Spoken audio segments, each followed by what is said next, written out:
Vamos ahora a hablar de lo que traemos en portada, que tiene que ver con el petróleo, porque la presidenta Claudia Sheinbaum señaló el día de hoy, habló de este tema, señaló que el envío de petróleo a Cuba se da por la relación histórica con ese país, independientemente del partido político en el poder y también por razones humanitarias. Alguien por acá nos señalaba una crítica del gobierno de la Cuarta Transformación porque entrega petróleo a Cuba. Vamos a escuchar un poco más adelante a la presidenta Claudia Sheinbaum, la que ella hace un recuento que no solamente pues ha sido Morena, y algo que ella recalcó es que dijo, todo es legal y es parte de algo que se viene haciendo con Cuba desde hace mucho tiempo. Vamos a escuchar lo que señaló más temprano. Hoy en la mañana me pasó Efraín, un compañero de Relaciones Exteriores, los acuerdos que ha habido en materia de petróleo en todos los gobiernos, independientemente del partido político, y es importante que se conozca, porque si no parece que solamente, primero lo hacemos en un marco legal que como país soberano, y segundo, damos continuidad a una serie de apoyos que se han dado históricamente de nuestro país a Cuba. No, pero esta es relación bilateral. Ah, sí, esto es lo de Pemex, ¿verdad? Cooperación energética y financiera. Vamos abajo, porque lo de arriba pues tiene que ver con el bloqueo. En 1994, durante el periodo especial en Cuba, se formalizó una inversión de $350 millones para la modernización de la refinería de Cienfuegos, una operación estratégica de swaps, intercambio de deuda por inversión. Asistencia de Pemex en 2012. Se firmaron cartas de intención para que Pemex brindara asistencia técnica a la estatal cubana CUPET, permitiendo que tuviera presencia de los proyectos de exploración que Cuba ejecutaba con consorcios internacionales. Condonación de deuda en 2013. Condonó el gobierno de Peña Nieto deuda que tenía el gobierno de Cuba con Petróleos Mexicanos. Condonó 70% de la deuda histórica con Bancomext, reestructurando el resto para fomentar el comercio bilateral. Cronología de encuentros presidenciales, bueno, esto ya es otra cosa, pero que conozcan. Luis Echeverría fue el primer presidente que visitó Cuba tras la revolución. López Portillo visitó La Habana. Fidel Castro visitó México por primera vez con Salinas de Gortari. Salinas de Gortari visitó Cuba tras la caída de la Unión Soviética y Fidel Castro visitó México. Ernesto Zedillo visita la cumbre iberoamericana y se reúne ahí también con disidentes cubanos. Con Fox fue aquel incidente de Come si te vas, pero vino Fidel Castro a México. Para quienes no conocieran esto, estaba Castañeda, ¿no?, de Relaciones Exteriores. Entonces tenían preocupación de que no se fueran a encontrar el presidente de Estados Unidos con Fidel Castro, con Bush, y entonces le dice Fox en el teléfono a Fidel, bueno, está bien, te invito, pero come si te vas. Fox había dicho otra cosa y fue en realidad los cubanos quienes dijeron cómo fue que ocurrió. Pero bueno, ahí hubo, de todas maneras, hubo esta relación. Con Calderón, Calderón visitó La Habana con cooperación técnica y energética.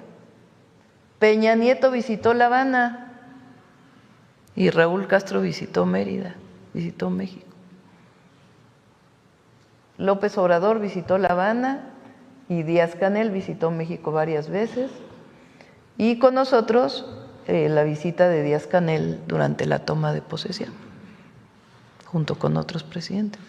Esto es importante porque lo dije yo el viernes, la relación México-Cuba es histórica.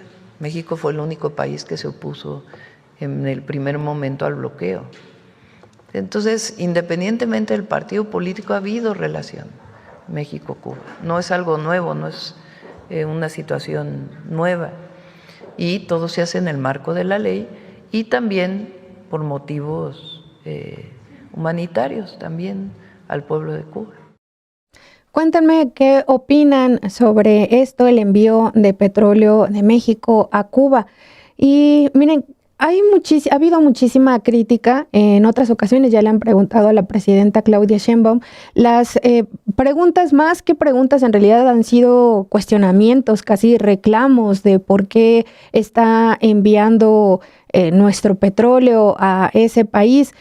Y de nuevo, creo que como en otros momentos hemos platicado, a veces nuestros análisis, nuestras opiniones, las posturas que podemos tener ante cualquier fenómeno, pues también están, pues pasan por toda una serie de discursos que nos han venido desde el exterior, desde la derecha internacional, desde lo que los gobernantes en México además se han ceñido ante esas presiones, como lo que recordó la presidenta Claudia Sheinbaum del trato que le dio Vicente Fox al expresidente Fidel Castro, el fallecido Fidel Castro, pues le dijo eso, comes y te vas.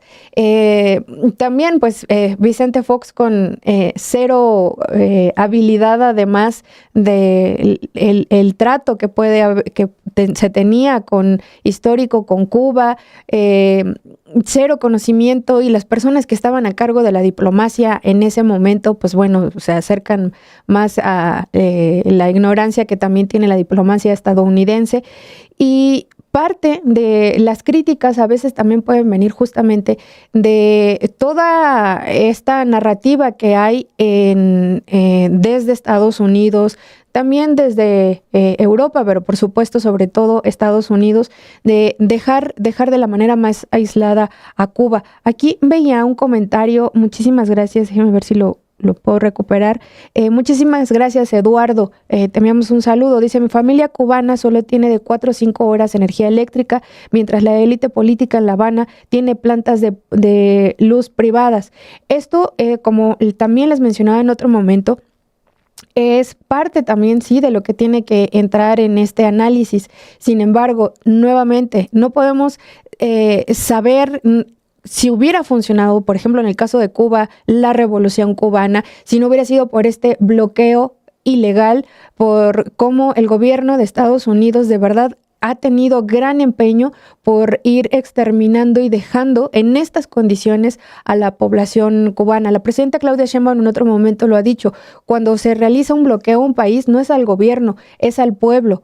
Y después de eso, pues se van creando formas de gobierno para ir sobreviviendo, y quizá después de eso se van corrompiendo. Son análisis que se tienen que llevar a cabo en el caso de Cuba, el caso de Venezuela, pero que no pueden obviar el gran papel que ha jugado Estados Unidos y que ha intentado que el resto de los países siga, que de verdad los dejemos en el hambre total. ¿Para qué? Para apoderarse de esos recursos. De nada nos sirve apoyar esa política de Estados Unidos, porque después van, en realidad eso es lo que van llevando en contra de otros países y tratando siempre de apoderarse.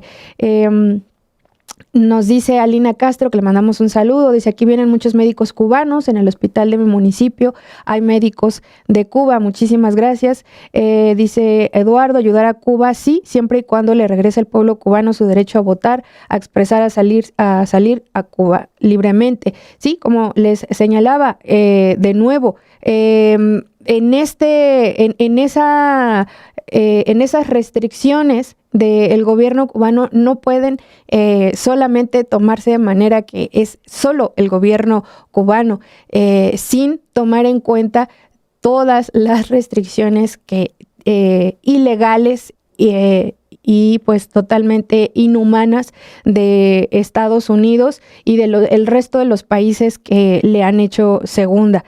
Muchísimas gracias por todos los mensajes.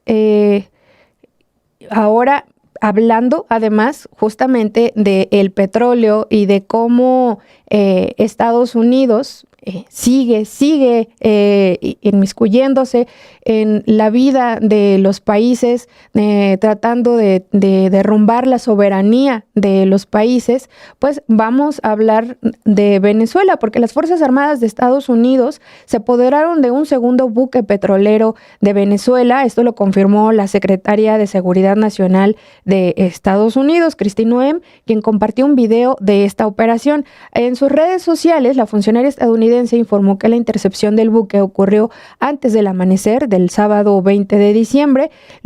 Esto estuvo a cargo de la Guardia Costera de Estados Unidos con apoyo del Departamento de Guerra. En su cuenta de Twitter, Noem señaló: Estados Unidos continuará persiguiendo el tráfico ilícito de petróleo autorizado que se utiliza para financiar el narcoterrorismo en la región. Los encontraremos y los detendremos. No es para detener el tráfico ilícito, es para apoderarse de los recursos de un país y para cambiar al gobierno que está actualmente y poner a uno que sea totalmente afín a ese país. Y miren, a mediados de agosto el gobierno de Trump decidió desplegar una operación militar con el propósito de frenar supuestamente el tráfico de drogas en la Mar Caribe. Hay que recordar también que ya van cerca de 100 personas, son al menos 95 personas las que han sido asesinadas en embarcaciones, ya sea del lado del Caribe o del Pacífico. Y Estados Unidos hasta ahora no ha aportado ni tiene la menor intención de aportar una prueba de que efectivamente sean personas que traficaban sustancias ilícitas y que llevaban además ahí la droga, que se dirigían además a Estados Unidos. Sobre todo esto, que esta embestida de Estados Unidos, que cada vez se acerca más a las costas de Venezuela, el presidente de Brasil, Luis Ignacio Lula da Silva, advirtió también el sábado que una posible invasión de Estados Unidos a Venezuela podría generar una catástrofe humanitaria en el hemisferio occidental. Cabe mencionar que recientemente Donald Trump no descartó la posibilidad de que inicie una guerra contra Venezuela. En el marco de este conflicto, más bien de este ataque de Estados Unidos a Venezuela, el mandatario brasileño pronunció un discurso en la ceremonia de apertura de la cumbre del Mercosur, donde dijo que pues habría varios riesgos. Lo que señaló Lula fue: los límites del derecho internacional se están poniendo a prueba. Una intervención armada en Venezuela sería una catástrofe humanitaria para el hemisferio y un peligroso precedente para el mundo. Efectivamente, sería un gran precedente, un pésimo precedente, que Estados Unidos invadiera a un país soberano y que además, como lo ha estado señalando, que fuera directamente de nuevo por su petróleo, como lo ha señalado Donald Trump. Finalmente, Lula señaló que la integración de los países de América Latina pues, es lo que se necesita en estos momentos. Sin embargo, pues lo que vemos es otra cosa con el avance de la derecha. También el mismo sábado 20 de diciembre, los presidentes de Argentina, Javier Milei, el presidente de Paraguay, Santiago Peña, el de Panamá, José Raúl Mulino, y a nombre del gobierno de Bolivia, el ministro de Relaciones Exteriores, Fernando Hugo Aramayo, y también autoridades del Ecuador, así como de Perú, firmaron un comunicado conjunto para expresar su profunda preocupación por la grave crisis migratoria, humanitaria y social en Venezuela. Señalaron además que hay una persistencia de detenciones arbitrarias y desapariciones forzadas. Yo no sé si a lo mejor se habrán equivocado de pura casualidad y en lugar de Venezuela quisieron poner Estados Unidos. Esa crisis migratoria, humanitaria y social se está viviendo en Estados Unidos. Esa persistencia de detenciones arbitrarias y desapariciones forzadas se está viviendo en Estados Unidos. Hace unos días veía también una nota de un medio estadounidense que contaba la historia de una mamá que pudo encontrar a su hijo adolescente después de más de un mes que no le decían dónde estaba. Estaba en un centro de detención. Es un joven migrante indocumentado y lo tuvieron desaparecido más de un mes. Estas también son desapariciones que está llevando a cabo el gobierno de Estados Unidos, pero por supuesto contra eso no van a decir nada, a pesar de que mucha de esta población viene de esos países, nacieron en esos países, se criaron en esos países y salieron huyendo de los sistemas de los gobiernos que estas personas crearon. Esa es la realidad. Muchísimas gracias a todas las personas que nos están dejando su mensaje. Nos recuerda Antonio que Trump, el Nobel de la Paz, sí, Donald Trump sigue en su carrera hacia conseguir el Premio Nobel de la Paz y por eso le está echando muchas ganas a crear muchas guerras en América Latina, en otros países. Y hablando de Donald Trump, pues también, como les decía en otro momento, pues también parte de toda la ofensiva que está desplegando contra América Latina, pues es para que las preguntas en las conferencias de prensa que ofrece se enfoquen en eso, en temas tan relevantes como si ahora sí ya va a entrar el ejército en Venezuela, ahora qué va a pasar con Putin, ahora qué aranceles va a subir, qué va a decir en contra del gobierno de China.